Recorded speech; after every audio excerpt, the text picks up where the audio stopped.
آج کل حالات درپیش ہیں، ایک وظیفہ میں عرض کر دیتا ہوں۔ شجرہ طاریہ میں بھی یہ وظیفہ موجود ہے، احادیث مبارکہ میں اس کو بیان کیا گیا۔ نبی اکرم علیہ الصلوۃ والسلام کی بارگاہ میں ایک صحابی حاضر ہوئے، انہوں نے یعنی ان کو بچھو نے کاٹ لیا تھا۔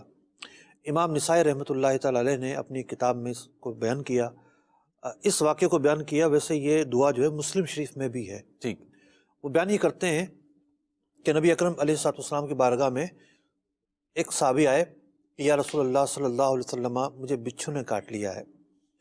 تو آپ نے فرمایا، کیا تو نے یہ دعا نہیں پڑھی تھی؟ اعوذ بکلمات اللہ التامہ من شر ما خلق۔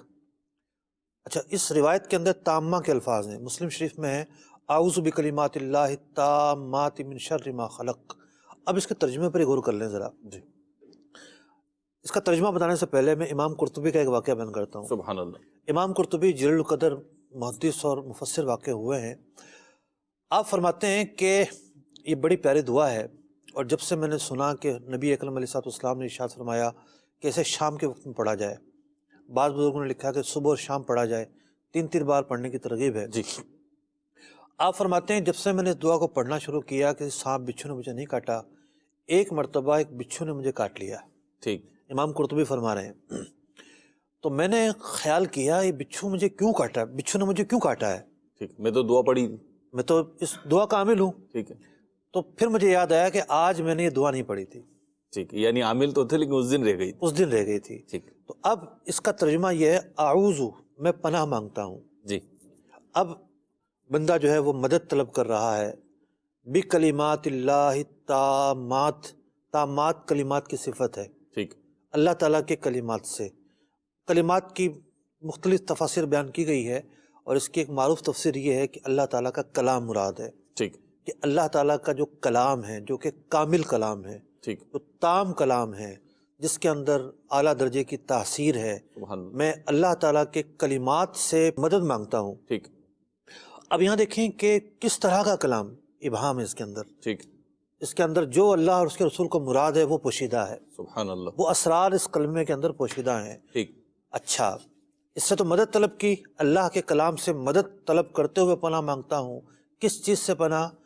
من شر ما خلق، کہ ہر اس چیز کے شر سے جو اللہ تعالیٰ نے پیدا کی ہے۔ اللہ اکبر، اور ہر شے اللہ ہی نے پیدا کی ہے۔ اللہ تعالیٰ نے جو بھی چیز پیدا کی ہے اور اس میں جو شر رکھا ہے، ٹھیک، بھئی مختلف چیزوں میں مختلف چیزیں رکھی ہیں نا۔ ٹھیک ہے، بچھو کا جو ڈنک ہے اس میں زہر ہے، ٹھیک، سانپ کے ڈنک میں زہر ہے، ٹھیک،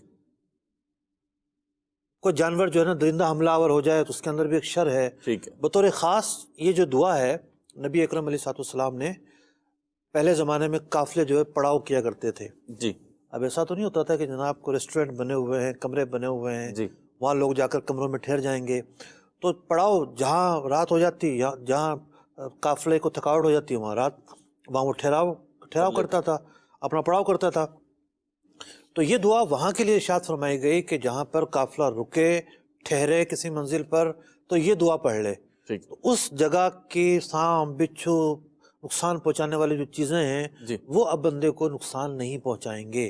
ٹھیک، یہ دعا خاص طور پر ان مواقع کے لیے بھی فرمائی گئی۔